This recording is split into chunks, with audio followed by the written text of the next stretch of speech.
Hi, this is Joe Balestrino, and today I'm going to go over some SEO tips for news publications. A little bit about me: I've worked with news organizations for well over 10 years, helping educate their editorial staff on SEO best practices, how to leverage trends, how to do simple keyword research and optimization as far as images, video, things like that.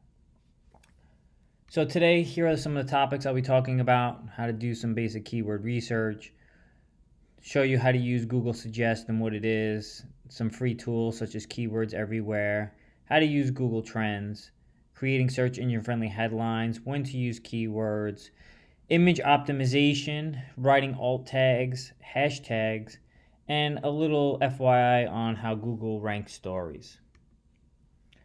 So when you do keyword research, some of the tools you can use are Google Suggest combined with Keywords Everywhere, and Google Trends. Now you can use all of these. You can use some of them. The very basic will be Google Suggest. And Google Suggest is basically when you type something in Google, Google is going to suggest to you or try to figure out what you're looking for based on what you start typing. And this is usually by what's popular, or what's most searched, I should say. So there's no real data behind this. You can just see what's kind of being talked about and decide to go with that if you're in a pinch. However, if you implement the Keywords Everywhere tool in Chrome, you'll start actually seeing some metrics there. These numbers here show what the search volume is per month for a particular phrase. Now, more popular phrases will have more search volume, and so less popular ones may not have any search volume. And don't be discouraged by that. Now, keep in mind, this is a third-party tool. This is not from Google, and so the metrics behind this is not 100%, but it's to give you a guideline of what is popular. Now, if you're doing a search and you don't see the keywords with any search volume that you want to use, you can always go to Google, do a search, and see what pops up. So if you're going after a certain key phrase and you see, other similar sites ranking for those terms, then that's a good indication. If you see sites that are not relevant to what you want to write about, then it's probably not the right key phrase. So then you can go back here and start. One good thing about Keywords Everywhere is you'll also see that there are related keyword section to the right, where if you search for Donald Trump, you can find additional keywords around Donald Trump. And you can also see what people also search for. So related type of, similar searches that people also search for. So you should have enough data here to kind of figure out what keywords you want to go after. Now, this is not trending. This is just keywords based on search volume. Now, if you want to identify what's trending, you can use something as Google Trends, where you can just go to the trending section, see what's trending for the day, and see if there's a news story that you're writing about or thinking about writing about that's currently trending. There's also real-time search trends. That's another tab. And then you can also sort by location. So if you're only writing about news in a specific location, you can see what's trending in your area, which is really nice. Now, if you write about specific stuff like people or music or TV shows, politicians, Google has a section for those as well, and you can sort by what's most searched or what's currently trending. So again, great tool to get some additional information if you have choices of what story to write for a particular day. The Google Trend also has a compare section where you can compare different keywords. Now, back in, maybe 7-8 years ago, I wrote a book on local search that compared the difference between dental office and dental center. So in certain sections of the company, they use dental center more than they use dental office. And it's the same concept here. I took Donald Trump, and President Trump. I probably also could have thrown in President Donald Trump to see how people search for him the most. And as you can see, that Trump is clear winner when it comes to how people search for Donald Trump, with President Trump, having very little movement or volume as far as how people search for him. So again, you can use this to compare different types of keywords. You can go, for example, East Coast people say sneakers, Midwest they say tennis shoes. So if you were writing a piece on sneakers, you may decide that you may want to compare the different ways people use the word sneakers or shoes or tennis shoes, high tops, basketball shoes, and see what is the trend in the location that you're trying to focus your writing on. And if you did that, you'd be able to see here, it would highlight states that use different, which would be most popular in the state that they're in. Here in this example, though, Trump is the clear winner. Not very many people are searching Donald Trump or President Trump when they do searches to find information on him. Now, when you create search-friendly headlines, here's the major thing: who, what, where, when. That's really all you need to know. It may sound boring, but in actuality, this is how people search.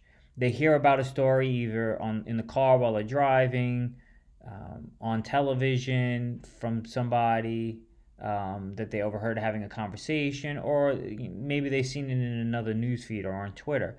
They're going to go by those factors because they're going to remember who was mentioned and what was mentioned about it. So, for example, Donald Trump passes new immigration law. They're going to remember Donald Trump and immigration law. Or he may have passed a new law. Donald Trump passes new law on, or somebody else in his cabinet is in the news. Names will be mentioned.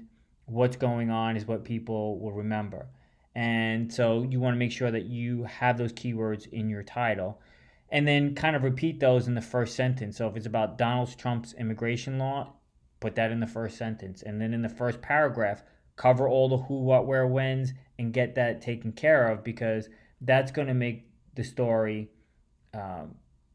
more sticky, because people will come to it, they'll read it, they'll be engaged with it. They won't have to spend a lot of time scrolling down to find all the information. Now, you may say, well, Joe, what's the point of writing a story if I'm going to give them everything in the first paragraph? You can give them more of a backstory. You can add a video. I mean, content has to be rich. Your content obviously can't be 200 words, 300 words. To Google, that's not news. So you want to make sure that it's lengthy content, but you can give the summary in the first paragraph and break it down in the story. And then adding things like visuals, images, video, all of that will help increase the engagement of the content that you're creating. When do you use keywords? Obviously, we just talked about in the title of the article. Now, Google typically shows only 50 to 60 characters of a title in search results. So don't make your titles too long. Try to get your keywords in up front in the article title, because that's what people are searching for. You want them to see that when they do a search result. If by chance the keywords are towards the end, Google's going to put less weight on it because it's at the back of the article versus the front of the article. And if it's in the back of the article, it's going to get cut off, and people are going to think this is not relevant content, or I don't know what this topic's about, so I'm not going to click on it. Save the edgy, witty, funny stuff for your meta description. So the meta description is what shows up when you do a search result. The title is usually the first line, and then the meta description follows it. If you don't put anything in there, Google's going to try to pull it from the article, which sometimes it's out of context and is not going to entice people to click. But if you want to be witty and funny and kind of clickbaity, where you get people to kind of click into it to kind of find out what crazy thing the president's doing today, find out now, or however you want to play it, that's the place to do it. Because when you're competing with a lot of search results above and below you, the meta description is what's going to get them to click. So there's your opportunity to use your talent for creativity in that space. And also, you can use the edgy titles in social media, right? Because social media is about people are already following you, they're already seeing your content, you can kind of get a little edgy. It's kind of like a newspaper. Like people buy a newspaper, they already have the newspaper. You don't have to convince them to read the story because they've already bought the paper. So with social media, if they're already following you, you can be a little bit edgier because people aren't searching for you, they're seeing you in the feed, so you can use your creativity there. Now, image optimization. How should you name your images? Well, here's how not to name your images. Getty images with a bunch of numbers and the size of the image has no real value to anyone. Not to you if you're searching for it on your network or on your computer. So you want to kind of name it. You don't have to get too specific. You can just say, for example, this image is Donald Trump speaking at the UN. You can just say Donald Trump at the UN. Here you can see what CNN named their image. It's a little bit long for my taste, but it gets to the point. It has a unique number, which kind of makes it easier, so there's no chance of it being overwritten by another image. And then you have President Trump speaks at the UN and the year, which is a great way to do it. Now, what do you do? How do you name images? Like, what should be the process? Just kind of make it simple on you when you name it, that if you want to find it later that you can. So here's Donald Trump and Melania Trump coming out of Air Force One. Here's a bunch of examples of how you could write it. Again, you don't have to be very specific because that's what the alt tag is for.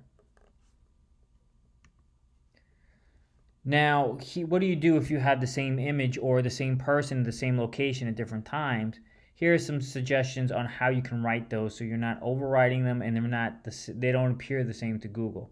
So here I just have some abbreviations of the UN, Donald Trump, President Donald Trump, adding the month and year. You can play with it and just, don't put too much thought into it. Make sure you use dashes and not underscores. And this way everything is categorized and easy to find. When it comes to alt tags, this is where you get descriptive because alt tags are not for keyword stuffing. You don't, if you're writing about Donald Trump, you're not going to just take an image and put Donald Trump, Donald Trump, Donald Trump, or just, if you were writing an article, like we said earlier, about sneakers, if it's a picture of, a person wearing sneakers, you wouldn't just label it sneakers because we all do image searches. And when we're searching for something, we're pretty specific. We're looking for a particular person or at a particular place.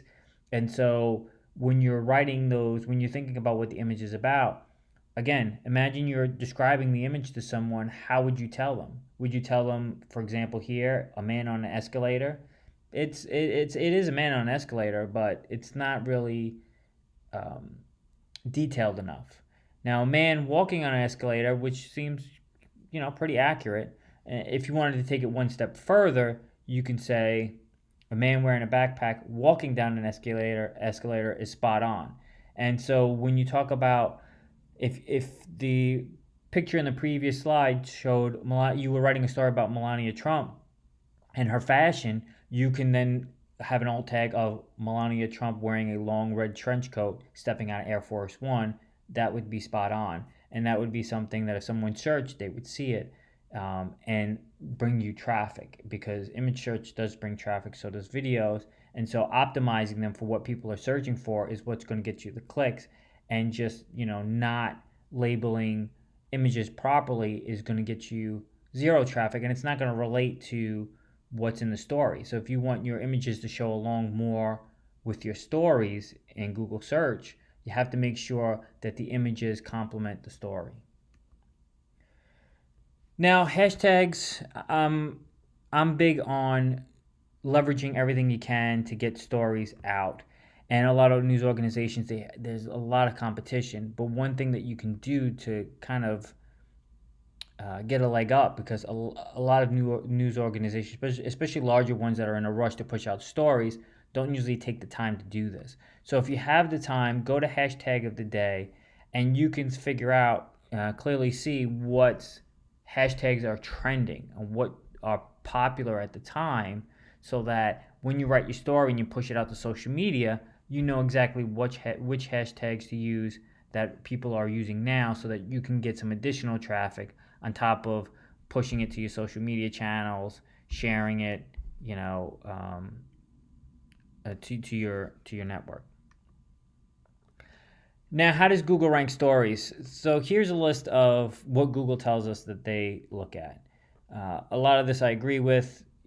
If you're logged into your Gmail account, when you're doing searches, you're going to have a bias of what you see. If you're always clicking on New York Times, you're probably going to see more New York Times stories.